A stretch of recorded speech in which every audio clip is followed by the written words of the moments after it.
எதுக்கு அதானி, அம்பானி என்ற அந்த பேச்சுக்கு ஏன் பேச்சுங்க ஏன் வருகிறது என்ற விஷயம் இருக்கிறது. அதே மாதிரி ஒவ்வொரு விஷயங்களும் பார்த்து விட்டால், ஓஹோ! ஏதோ பிஜேபியில ஏதோ குளறுபடி இருக்கிறதோ! அதனால தான் டென்ஷன் ஆகுறாங்களோ!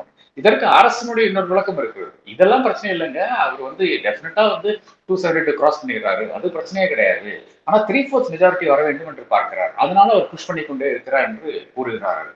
அப்ப அதற்காக 3/4 மெஜாரிட்டிக்காக தான் தமிழ்நாட்டுல வந்ததாக நாம் வந்து ஒத்துக்கொள்ளலாம். நிச்சயமாக அதனால தான் வந்திருக்காங்க. அந்த சமயத்துல. ஏன்னா ஃபர்ஸ்ட் ஃபேஸ் கூட ஆரம்பிக்கவில்லை இல்லையா? ஆனா அந்த ஃபர்ஸ்ட் அந்த புஷ் கூட அது ஒழுங்கான ஒரு புஷ்ஷாக எனக்கு தெரியவில்லை. ஜனவரியில இருந்து ஆரம்பிச்ச அவருடைய பிரச்சாரம். அதாவது தேர்தல் ஆணையத்துக்கே நல்லா தெரியும். தேர்தல் ஆணையத்துக்கு எழுதி கொடுக்கறது இவங்க தானே. அதுல அவர் சாப்பா போட்டு சீல் போட்டு கொடுப்பாரு. லெட்டர் ஹெட்ல போட்டு கொடுப்பாங்க. அதான் தேர்தல் ஆணையத்தின் பணியா இருக்கிறது. அப்போ அதுல கூட ஜனவரியில இருந்து பேசுற பேச்சுகள் பாத்தீங்கன்னா என்ன பேசினாரு? ஒண்ணு வந்து ஊழலாட்சி. தமிழகத்துல 2 ஊழலாட்சி. 2 வந்து வாரிசு அரசியல் பண்ணி கொண்டிருக்கிறார்கள்.